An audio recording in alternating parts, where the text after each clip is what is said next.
is up, guys? Thank you for tuning back in with your boy Chris. Today we are taking my bike home. You see that? We're taking my bike home because it was at my boy's house, the one with the white Honda CBR 600.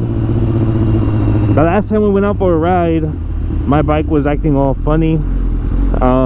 It kept shutting off on me, and yeah, like it was dying by itself basically. I was on the highway, we were cruising, we were supposed to go cruising that day, but it didn't happen. And I was riding back, let me start over. So we were supposed to go out for a cruise that day, and on the way to drop off this other guy's bike at his house, my bike started acting funny. And I thought, you know, maybe it was just because it was getting too hot or something, because we were in the city limits and we were going pretty slow, you know, nothing crazy. I'm like, okay, cool.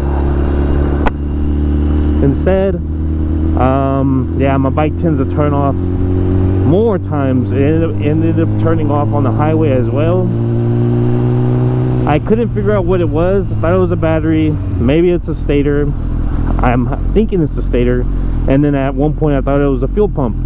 The only reason is because when it would turn off, it wouldn't shut off all the lights. It would just turn off the my fuel would cut off basically and turn off my bike. So that's kind of weird, right? And then when I would turn my key ignition all the way off and then turn it back on, it would start right back up, which I found kind of weird. So that's what was making me guess it was the fuel pump. Maybe it had enough fuel to go certain miles, and then by the time it ran out, it would die. My bike would die. That was my guess. That was one of my guesses. The other guess, of course, is the battery and stator. So I want to diagnose it, and if it makes it home without dying on me, then it's most likely going to be the stator and the rectifier. I'm probably going to go ahead and just order both and the battery, just to make sure,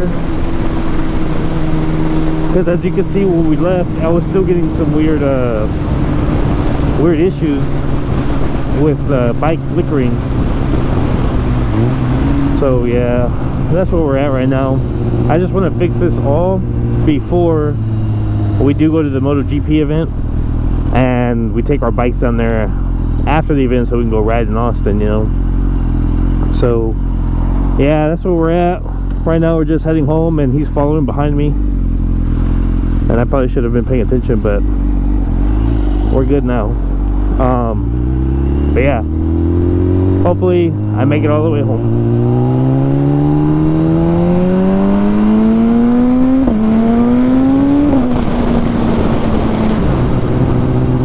And my left turn signal does not also work for some reason. Like I said, I think it's a battery or some type of charging system. It has to be. I did charge it the full 2 days. It stayed at my friend's house for 2 days, and I had a battery ticker on it the whole time. And look, we're just fine now. Who knows? Maybe the bike also just maybe got hot and didn't like the hot. I don't know. Just want to give you guys a little update of what's happening with the bike and where I stand.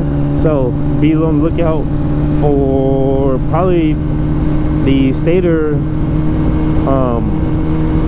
install. We'll remove and install along with the battery. Well, I'm pretty sure everyone knows how to mess with the battery, so probably be good on that. But as far as the stator, I'll probably be doing that next, unless the fuel pump does take a shit on me. Then we'll go from there.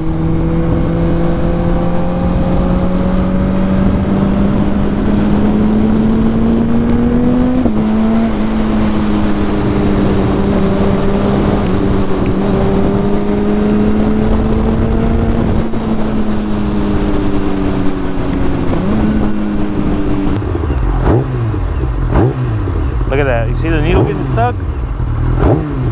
That's for sure the battery stator. For sure electrical, no fuel pump. I am so happy. I really did not want to change the fuel pump out, to be honest. But yeah, guys, that is a wrap for me. The fuel pump gave no problems. It's still working, I'm assuming 100%, because I mean I made it. I'm about to make it home. I believe it is an electrical problem, as it is fully charged, so it's not giving me problems right now. But I'll keep you guys updated with everything. In the meantime, peace. Be safe out there, guys. I've been moving like an animal and I ain't scared of death. Rather walk a nigga down than let him take my last breath. I can't vouch.